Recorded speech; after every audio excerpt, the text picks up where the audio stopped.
కావేరికైతే ఇంకా నాగవల్లి బెదిరించి మా అక్కని చంపిన నిన్ను వదలను, అలాగే ఆ బాలరాజుని వదలను, నీ కుటుంబం మొత్తం నాశనం చేశానని చెప్పి అనేటప్పటికీ ఈ లోపల మహి వాళ్ళందరూ వచ్చేసిన తర్వాత ఇంకా సరే బావా వెళ్దాం పదా అని చెప్పనని అక్కడి నుంచి అయితే వెళ్తారు. ఇంకా చిన్ని దగ్గరకైతే హాఫ్ టికెట్ చాలా పరిగెత్తుకుంటూ వచ్చి చిన్ని రాజన్న బయలు మీద బయటకు వచ్చేసాడు అని చెప్పి అనేటప్పటికీ ఏంటి హాఫ్ టికెట్ నువ్వు చెప్పేది, సర్లా అమ్మ వచ్చి జైల్లో వచ్చి మా ఆయన్ని చంపలేదని చెప్పని సాక్ష్యం చెప్పింది, అందుకే బెయిల్ వచ్చేసింది అని చెప్పి అనేటప్పటికి ఇంకా వచ్చాడు నా కొడుకు కూడా వచ్చాడు అని చెప్పని భారతమ్మ ఒక పక్క సంతోషపడుతుంది. అలాగే చిన్ని కూడా నిజంగా మా నాన్న వచ్చేసాడా చెప్పు హాఫ్ టికెట్ అంటే నిజంగా వచ్చేసాడని చెప్పనేటప్పటికి ఇంటి ముందుకైతే ఆటో వచ్చి ఆపుతుంది. ఆ ఆటోలో నుంచి బాలరాజు అయితే ఇంకా బొమ్మలు చిన్ని కోసం బొమ్మలు తీసుకొని అలాగే తనకి ఇష్టమైన జున్ను తీసుకొని కావేరి బాలరాజు ఇద్దరు ఆటో దిగుతారు.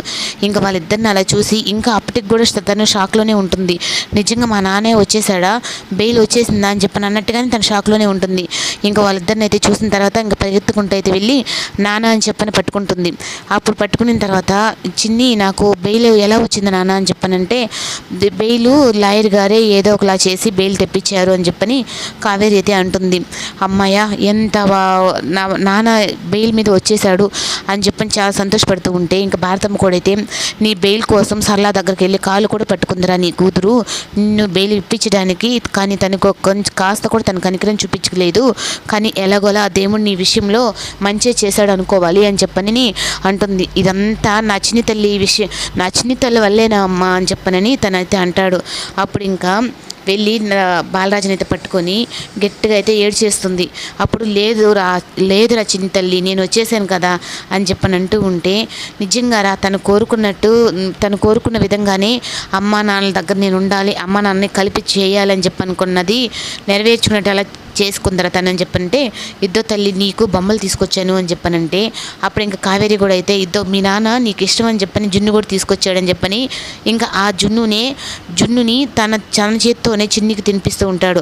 ఇంకా తన చేత్తో తినిపించిందే కాక తను కూడా తీసి వాళ్ళ నాన్నకైతే పెడుతుంది. అటు వాళ్ళ నాన్నకి వాళ్ళ అమ్మకి ఇద్దరికి పెట్టిన తర్వాత అందరూ హ్యాపీగా ఉంటారు. ఉండిన తర్వాత అప్పుడు అవును చిన్ని మీ అమ్మ మీ నాన్న వచ్చినా కానీ ఏం ఇంకా డల్గా ఉన్నామంటే మీరిద్దరూ లవ్ చేసే కదా చేసుకున్నారు, మీరు అప్పుడు లవ్ చేసుకున్నట్టు నేను చూడలేదు కదా, అందుకని ఇప్పుడు మీరు ఫస్ట్లో ఎలా లవ్ చేసుకొని ప్రపోజ్ చేసుకున్నారో ఇప్పుడు అదే విధంగా నేను చూడాలని చెప్పానంటే ఏంటి చిన్ని నువ్వు కొత్త కోరికలు కోరుకుంటున్నావు అని చెప్పని హాఫ్ టికెట్ అంటాడు. అవును హాఫ్ టికెట్ ఇప్పుడు మా నాన్న మా అమ్మ ప్రేమించుకుంటే మనందరం చూద్దాం అప్పుడు అని చెప్పనని నాన్న స్టార్ట్ చేయి నువ్వు అని చెప్పనంటే అప్పుడు బాలరాజు అయితే వెళ్ళి కావేరితో ఏం చేయాలా వద్దా అంటే అప్పుడు కావేరి కూడా సైగ చేస్తుంది అలాగే చేద్దామని చెప్పని. అప్పుడు వెంటనే వెళ్ళి ఒక రోజు పువ్వు అయితే తీసుకొని వచ్చి ఐ లవ్ యూ అని చెప్పని బాలరాజు అయితే కావేరితో అంటాడు. ఇంకా సిగ్గుపడుతూ ఆ పువ్వుని తీసుకొని కావేరి కూడా అయితే ఐ లవ్ యూ టూ అని చెప్పని అంటుంది. అప్పుడు ఇంకా బాలరాజు అయితే ఇంకా కావేరి దగ్గరికి అయితే వెళ్ళి నేను నీ విషయంలో చాలా తప్పులు చేశాను, వాటన్నిటిని నన్ను క్షమించి నన్ను ఇంకా మన ఇద్దరు హ్యాపీగా ఉందా మన కూతురుతో అని చెప్పని తన దగ్గరికి తీసుకుంటాడు. ఇదంతా అయితే కళ అయితే చిన్ని ఆ కళ్ళలోనే వాళ్ళిద్దరు అలా తనకి ముద్దు పెట్టి కావేరికి అలా చేస్తూ ఉండడంతో మొత్తం అయితే చప్పట్లు కొట్టుకుంటూ ఉంటుంది. అప్పుడు భారతమ్మ అయితే లేచి చిన్ని లేపైకి ఏంది నీకై నువ్వేనంటే నానమ్మ మా అమ్మ మా నాన్న కలిసిపోయినట్టు నాకు కళ వచ్చింది నానమ్మ అంటే కళ్ళు అమ్మ నాన్న కలిసినట్టు ఒక కళ వస్తే రాత్రిపూట వచ్చే కళ నిజం అంటావు కదా అంటే మా అమ్మ మా నాన్న కలవరా నానమ్మ అని చెప్పానంటే లేదమ్మా టైం 4 అయింది కదా ఏకజామున వచ్చే కళలు నిజమవుతాయి అంటారు, అట్లాగే ఆ కళ నిజమై మీ అమ్మ మీ నాన్న ఇద్దరు కలుస్తారు అని చెప్పి అంటుంది.